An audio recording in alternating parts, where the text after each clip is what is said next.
Welcome back to the Saturday afternoon Golden Shears 2023 program. So far we've had some exciting wool handling. We've had the WBS Junior Wool Handling Final, and that was hotly contested by a mix of the New Zealand and Australians, and that's just the way it's ended up.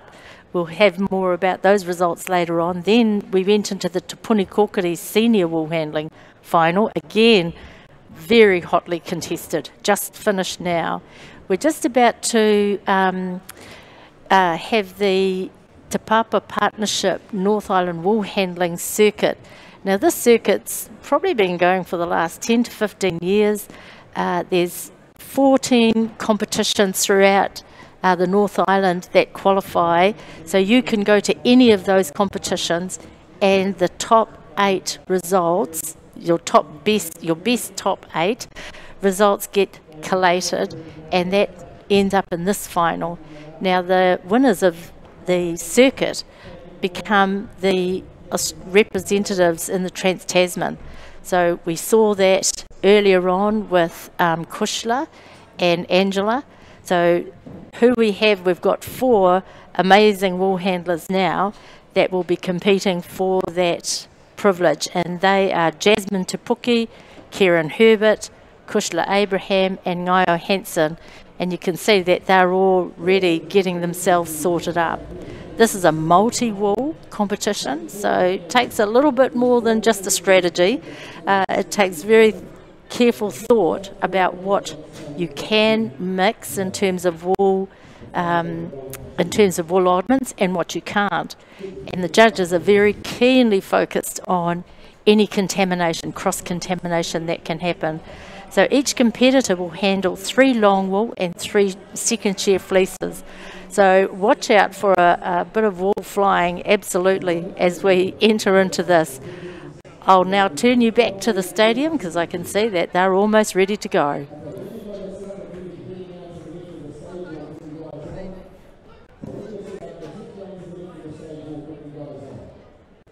I was just trying to work out which is your left and right.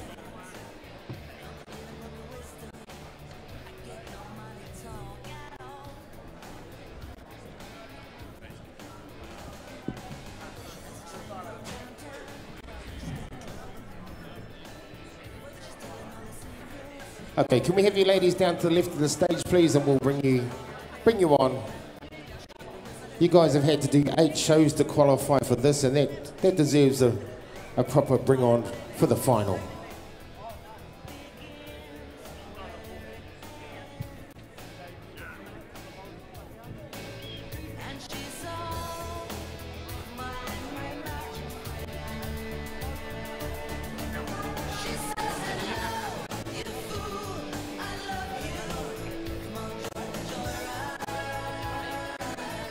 Okay, ladies and gentlemen, we're going to bring on these wool handlers. Te Papa Partnership are the sponsor of the North Island Wool Handling Circuit Wool Handling Final. It's a bit of a tongue twister, that one. But anyway, on table number 4, from just up the road in Ikitahuna, Ngaio Hansen, ladies and gentlemen. Give her a hand.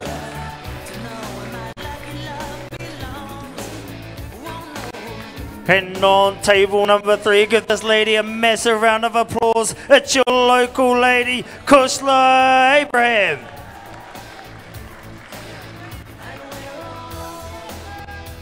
On table number 2, ladies and gentlemen, she's representing the Cook Islands at the World Championships later this year in Scotland, Kieran Herbert.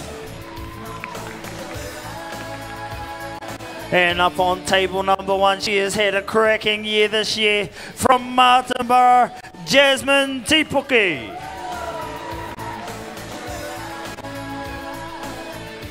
Shearers to the board, please. Shearers to the board. Okay, shearers, we're going to start off with the long wool. We're going to do a 15-second countdown, and then we're going to come in with the second shear. You want to see organised chaos, you're about to see it, ladies and gentlemen. Timekeepers ready. Shearers, get set, Go. So with all the wool handling as it is, ladies and gentlemen, it's all about the quality. The quality will always bring you home. So we've got, there must be more baskets. I think with this, Jimmy, you are allowed to put the top knots in the same basket, regardless of full wool and second shear. I think the socks and short wool. Yes, it's going to be interesting when it comes to the wool change.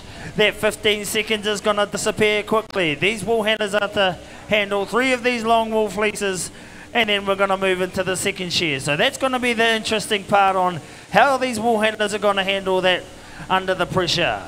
But these are very, very skilled wool handlers up there. We've got a World Championship representative of the Cook Islands in Kieran Herbert. She's one of the most extravagant, exciting wool handlers around at our time at the moment. Who she was dropping into the long blow, but she's almost ripping that wool off before the shearer can get there. She's a very, very particular wool handler, likes things done exactly to her liking. But she is a top competitor as she pulls the fleece around and catches that eye clip. But this young Jasmine Tipuki up on table number 1, she has really rattled some cages this year. She'll be up and later on in the World Circuit final. But now, first fleece is about to come onto the table. Toma, I reckon these wool handlers are going to show these young ones how it's done. Thanks, Toma. Just on the net, Corey T.Y. Harris, will you come to the announcement, and Clay Harris. We need to see you guys. Thanks, Toma. Well, ladies and gentlemen, you could just see the skill level from the open competitors. The fleeces are still the same. They're still big, they're still ugly, and they're still very, very loose. But these wool handlers have put them on the table nicely. Nursed them on there like a little baby. Come on, baby, land. Some of the wool handlers, you'll see them, they'll throw the fleece at the top of the table, then they'll drag it back and spread it out over the table. Others, they like to get a bit of air in it, and they throw it up high and let it float down. So they've all got their own different little techniques, ladies and gentlemen, but the end result is still the same. So as we have a look at these wool handlers, the way they work, you'll see Kieran Herbert. She's very, very intense. She's the sort of person that you wouldn't want to get between her and the wool because you might lose a limb. And then you've got Guy Hansen here on table number 4. Very cruisy looking wool handler, but still doing the same effective job. So here we go. We've got to take the yellow out. We've got to take the pieces out. If there's any dermatitis, there may be a bit of that in there. That's got to come out as well. You've got the first pieces. You've got locks. You've got socks. You've got top knot. Ladies and gentlemen, these wool handlers, they are making split decisions in their heads about exactly the best way to deal with this wool, to process it, to add value to the farmer. And here we go. Roll up time on tables 1 and 4. These are the 2 wool handlers, Kieran and Kushla. Both of them have represented New Zealand right there with their shearers. Let's see how they go. See, there's Kieran Herbert, pulls it back, stretches it out over the table. Shearers not mucking around, doing a great job, shearers. Jasmine, oh, lovely throw down here by Guy Hansen, ladies and gentlemen. Joel, what's happening down that end? Cheers to Mano. Jasmine Tipuki. This one was a bit of a struggle to get it on the table, but she's done well. She's laid it out with a little bit of bunching at the end, but she's working her way around. She's at the top of the fleece now. I'm liking the look of the quality down this end. Very precise, very light skirt fingers, and back to the board for her. Kieran Herbert, she was already at the undermine and the crutch before the shearer got there. Top knot off for the shearer as he goes up the neck, and Kieran's right there. Shakes out a bit of lock wool and back to her belly. Kushla Abraham, she's been rattling the cages of the open top tier for the last few years now. And you can almost say that she is the top tier now, because here she is in the Golden Shears final for the North Island Wool Circuit. Kieran with a crack and a bang of the table. She drops that table to shake off all the locks and anything left under there. She's back to her shearer now. She's got her fleece in the bag. Niall Hansen's got her fleece in the wool pack now, and roll up time down here on 1 for Jasmine. So this is their 3rd and final fleece of the long wool. We're going to have a 15-second countdown, and we'll get into the second shear, Toma. Yes, that's correct, Jimmy. You get our countdown. I'll worry about the wool handlers. Shearer is about to drop the sheep. Once they pulled the cord, they got 15 seconds to get rid of the full wool. Kieran Herbert's the first to the table, pulls the fleece back. 1. Yeah, she goes, oh, 2. Lovely throw down here. Jasmine DePookie, lovely work. 4. You need to get rid of all that long wool, 5, ladies and gentlemen, because you will contaminate 6, the second shear. Look at these wool here. 7, Oh, Kushla Abraham, your local 8, girls on wear fleece. You the behind 9, her. Jasmine DePookie down 10, there on table number 1 doing the same 11, job. We've got Guy Hansen down here. 12, Guyo's not even worrying about her fleece. 13, she reckons she's going to put it all in the yellow. 14, no, here she goes. Well, ladies 15. and gentlemen, Out you come, the second shearers. shear's coming out. Oh, come on, boys, let's go. Okay, here we go, ladies and gentlemen. Let's see how these wool handlers handling them. It's like a wool change in the wool shed. When you go from full wool to second shed, you've got hungry shearers that don't like to stop. Guyo down here, halfway rolled up your fleece. So, ladies and gentlemen, with the second shear, all the processing of the fleece is done at the board.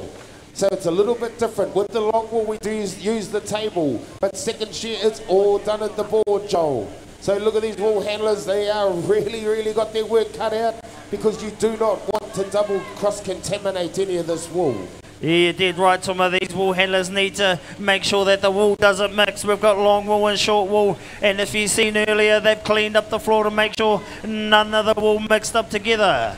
So they're back on the board. All 4 wool handlers still have a fleece on the table. But as I say that, Ngaio Henson down there, she's got her first fleece in the fadge. She's got a nice clean wool area. If you see the angles of the tables, these wool handlers have got the tables all over the place. That's just to create a bit of space for the second shear that's coming off now.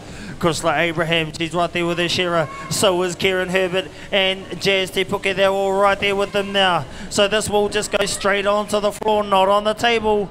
This is the short stuff, the second shear. These sheep get shorn every 8 to 10 months. And now these wool handlers work back to their fleece. Roll up time for Kieran Herbert. Her third full wool sheep is on the floor now. That table's getting smashed around that board now, Tuma. Well, these wool handlers have got no respect for the farmer's property, have they, Jimmy? They're there smashing the poor old farmers' tables around. No wonder farmers are having to buy tables left, right and centre from PGG Wrightsons. Here we go. Undermine comes off. Wool handlers right there. Ryan Hansen, a little bit of wool left to hang over. It's just all the second shear and locks underneath the table. Wool handlers working profusely. All of them have got their tables cleared, Jimmy. How do they do that? Yeah, I'm not sure how these wool handlers done that. I couldn't do it if I was up there. But that's why they're in the final and I'm not. So these wool handlers now, they're working around their shearer. They've got their tables clear. So now all they need to focus on is the clean up, and we're about to get into the blend. So these wool handlers after sheep number 6 have 30 seconds for their seal time to blend up the wool and put their hands up. So these wool handlers know exactly how to do that, and they've got 1 more sheep in the pen. So their setup is just about to start happening as the shearers start going in for sheep number 6, Tuma. Jimmy, we can't forget about the blend. So once the shearers have finished, they've got 30 seconds, but they also need to blend up the second shear wool. Oh, the story just keeps getting thicker. The plot thickens. Nia Hansen down here, she's nearly got rid of all her long wool. She'll be happy about that. She'll be able to push the table right out of the road and use all of that board. Let's see how these wool handlers. Kushla, she's moving her table out of the road. Get out of the road, Judge. She wants to throw the table into the first row. Back to the shearer she runs. Ladies and gentlemen, here we go. She's all on now. We keep going, shearers. You're going along awesome. This is the 3rd and final fleece, ladies and gentlemen, the 3rd of the second shear. So this is the difference between long wool and second shear. The second shear wool is all done on the board. So these wool handlers are working along very closely with these shearers.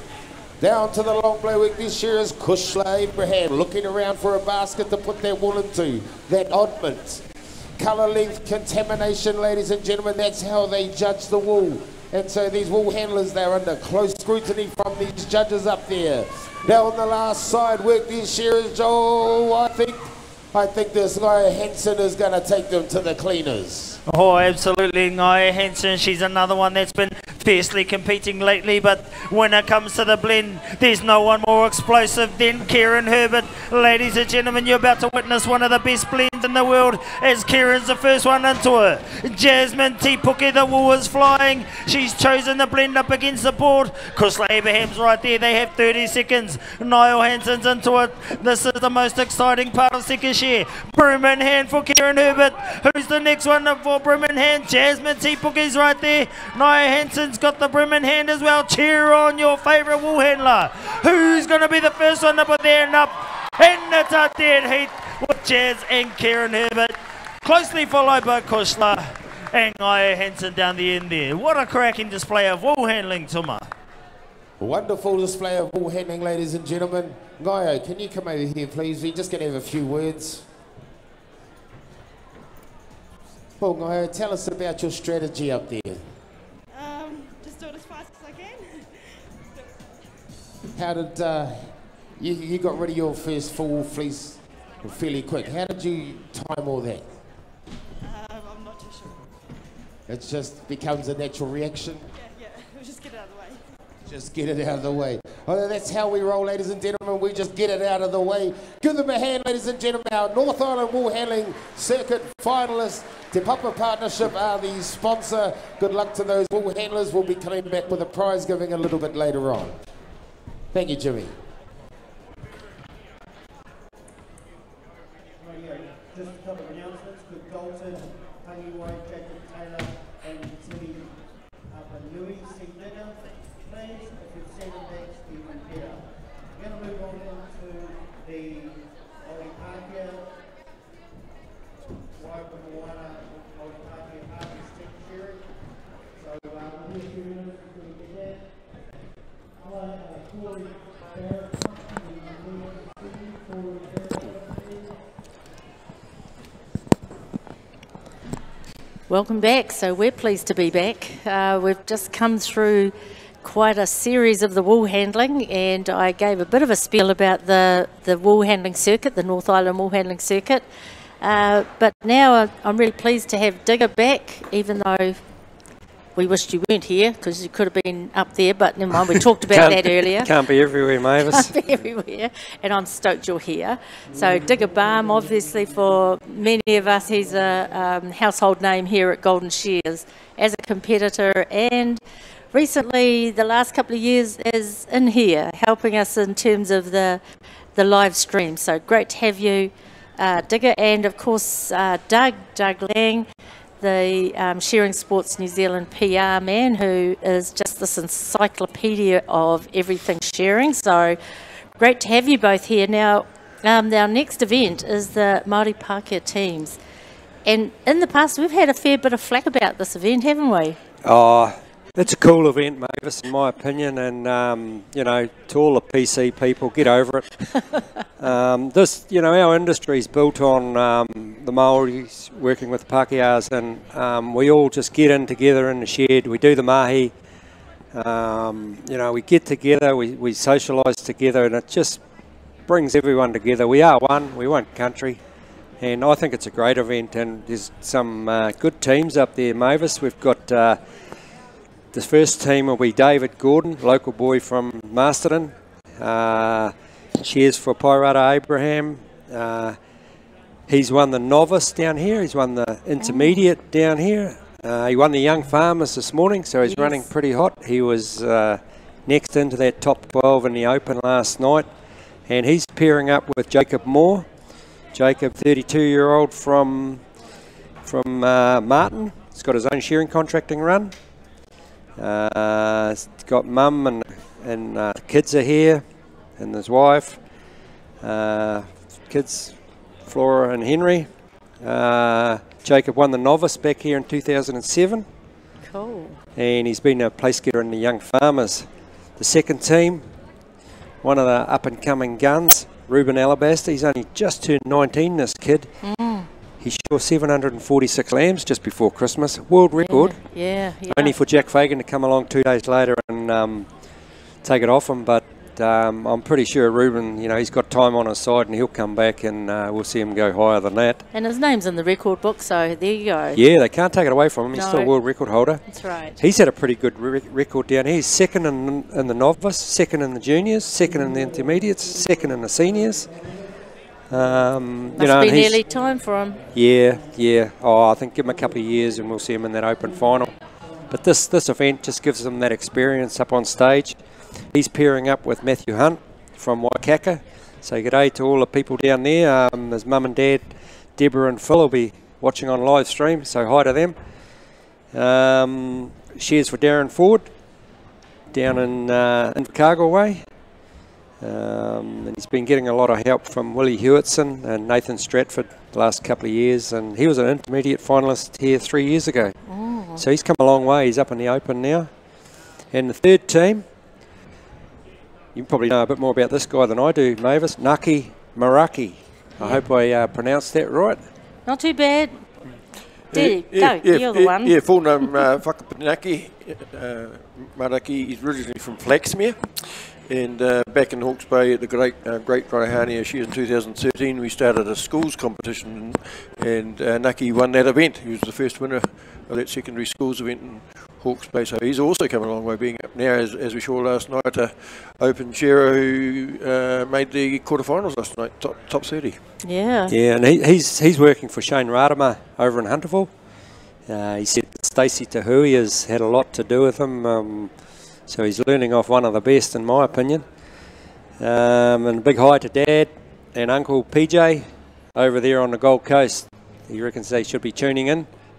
So hi to those guys. And he's pairing up with Paul Hodges. Paul's what you'd probably call a journeyman. He works everywhere around New Zealand. He'll fly up and down both islands and shear sheep wherever he can get them. And recently he was in that Share for Life That's right. charity fundraiser, and he shot 1,806. There was 3 8-hour days back to back, so really good effort. And Paul originally from Geraldine, so I'm sure there's plenty of people down in Geraldine watching, hopefully. Yeah, for sure. So there's 6 top young men in there, Doug. Yeah. What can you add for this? Yeah, I guess to pick up on the point of the event itself, one of the great things about shearing, which at the end of the day enhances the quality of the wool clip, perhaps most of all when it comes to the shearers, is that it's always been based on an intense rivalry. and you know, when it comes to rivalry, you can form your team together by whatever means you like. This event has seen some great partnerships in the day, back in the day, Snow Quinn and George Portai, for example. It's a bit like having to compete against the 2 finalists at Wimbledon, basically. Yeah. I think Martin Artaki and Ray Alabaster made a pretty good team. Exactly. Back in the day. Yeah. So it was a major event in the early days, and when there was actually heats and everything else like that as well in those days. And you pick your own team. In these days, I think the sort of selected teams go into the final here. But back in the day, it was a huge event, and on the Saturday night, everything else in those days. Yeah, I think the criteria they looked at, Doug, when they picked this team was guys that were nearly made the top 30 or just made that top 30 for their first time. They didn't want to give it to the old, has-beens, not speaking of anyone in particular. But, they just want to encourage these young guys, and I think we're seeing it. A guy like Matthew Hunt, he might be 27, but, he was an intermediate finalist 3 years ago, and we haven't had the shears for a couple of years, and he's up in the open, and what a great opportunity for him to get up here and feel a bit of pressure. Yeah, he did right showcases the up-and-coming emerging talent. And as we know, guys that go up to the open grade can be some of the best senior shearers in the world and have to virtually start another apprenticeship when they get into the open class. The commitment, I find, is just absolutely amazing. Guys that will be chasing these shows sometimes for quite some years before they actually get into winning anything regularly again once they're into the open class, and this is one of their chances. Well, that's great context, guys. And I guess we can't omit the fact that Wairarapa Moana, the incorporation, stepped in and really upped the ante here. They wanted this to be an event, a premier event. They matched it with the prize money, and it's pretty pretty much of a highlight to be able to participate in this event. Digger, you've been here a couple of times. Oh, too right. It's a neat event. You know, and it's just adding to what Doug said. These guys that are trying to make that transition into the Open and start cracking it. You know, there's no bigger thing than getting down here this afternoon and cheering up on that stage in front of 1,000 people. You know, these guys are going to be nervous. It's a team event, so you're trying to do really good for your mate. Just a little bit more pressure, and hopefully they can take their learnings away from it and come back next year, and we'll see them in the top 12 or even in the Open final. Oh, well, thank you very much, Korua, for that, and for those families online, you know, we're as excited as you are as we look to start this event, and I see them walking onto the stage now, so let's flick into the stadium.